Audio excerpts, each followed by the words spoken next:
हरियाणा के बिजली मंत्री चौधरी रणजीत सिंह चौटाला ने कहा कि 1 साल के बाद हरियाणा में बिजली बिलों से फ्यूल सरचार्ज हटा लिया जाएगा। आईएनएलडी सुप्रीमो ओम प्रकाश चौटाला के भूपेंद्र हुड्डा को लेकर दिए गए बयान पर रणजीत सिंह ने कहा है कि राजनीति के फैसले कच्ची पेंसिल से लिखे जाते हैं, जो जरूरत के हिसाब से बदल दिए जाते हैं। हिसार में बिजली मंत्री रणजीत सिंह से खास बातचीत की है टोटल न्यूज के bureau head doctor Mahesh Kumar ने।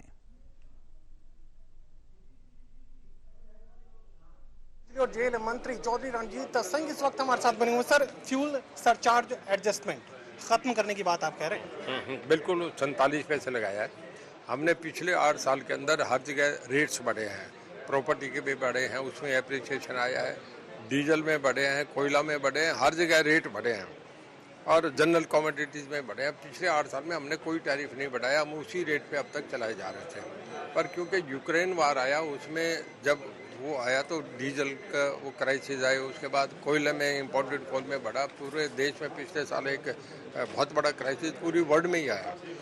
उस वक्त हमें बिजली महंगी लेनी पड़ी, 12 रुपये, 11 रुपये, 13 रुपये जब पर यूनिट लेनी पड़ी तो हमें बहुत महंगा पड़ा। पर हम लोगों को तो बिजली देनी थी, हमें उन्हें तो तंग नहीं करना था। तो हमारा 1000 करोड़ रुपया जो फालतू लगा, उसको एडजस्टमेंट के लिए हमने एक फ्यूल सरचार्ज एडजस्टमेंट लगाया है। ये हमारा एक मोटा मोटा अंदाजा है कि 1 साल में कवर हो जाएगा तो उसे फिर बंद कर देंगे। यानी 1 साल का इंतजार अभी एफएसए को खत्म करने के लिए लोगों को करना लगाया है। लेकिन विपक्ष कहेगा कि चुनावी घोषणा है, अगर करना था तो अभी से कर देते। क्यों नहीं? चुनावी घोषणा क्या, हमने तो एफएसए लगाया जब हमें जरूरत थी। फाइनेंशियली इम्प्लीकेशन क्या है, हम पे कितना पैसा आदमी अपनी जेब से करता है, तो हमें करना पड़ा। पहले 8 साल हमें जरूरत नहीं थी, हमने नहीं लगाया। और जब हमारा वो कवर हो जाएगा तो उसके बाद ये टैक्स तो थोड़ा ही, ये तो जो बड़ा पैसा था उससे एडजस्टमेंट है। ये दिल्ली के जंतर मंतर पर जो पहलवानों का पूरा घटनाक्रम चल रहा है, वो लगातार ये बात कर रहे हैं कि पुलिस उनके साथ धक्का मुक्की कर रही है, उनके साथ बदतमीजी पुलिस की तरफ से की जा रही है। महिला पहलवान ये कह रहे हैं कि शराब के नशे में उनके साथ मारपीट की जा रही है। तो इस पूरे घटनाक्रम को लेकर आप क्या कहना? इस पर मैंने 3-4 दिन पहले चंडीगढ़ में एक प्रेस में कह दिया था। वो रोज उस इशू पे कहने की बात नहीं, अब सब सेंट्रल गवर्नमेंट का है। सेंट्रल गवर्नमेंट ने तय करना है। अनुराग ठाकुर जी ने कमेटी बना रखी है।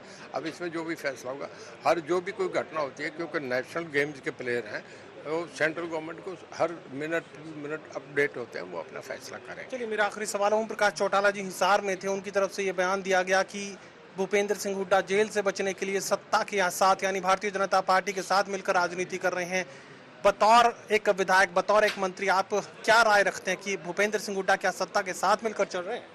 देखिए, कई बार अखबारों में, मीडिया में आ जाता है कि दोनों का आपस में फैसला हो रहा है, दोनों मिलकर चुनाव लड़ेंगे, राष्ट्रीय गठबंधन में आएंगे, नीतीश जी इनका फैसला कराएंगे।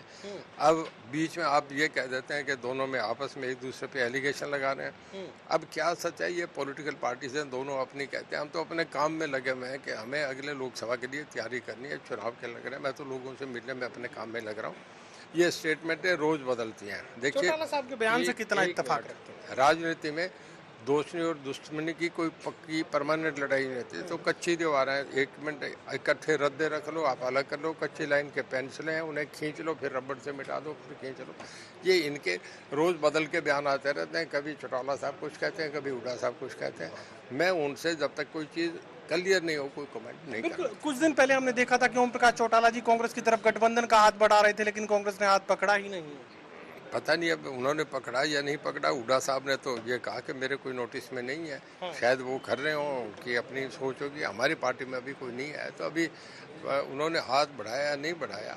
देखिए, उन दोनों की दोस्ती में एक खोलेगा, कौन खोएगा ये मैं नहीं कह सकता। बीजेपी प्रदेशाध्यक्ष ओपी धनखड़ का भी फिर बयान सामने आ गया। उन्होंने कहा कि आईएनएलडी का डीएनए तो भारतीय जनता पार्टी के साथ मैच करता है। देखिए, धनखड़ साहब पार्टी प्रेसिडेंट है, वो कुछ भी कह सकते हैं, वो ऑथराइज्ड आदमी है। मैं तो इंडिपेंडेंट आदमी हूँ, मैं बीजेपी की सपोर्ट कर रहा हूँ, उनके समर्थन में हूँ।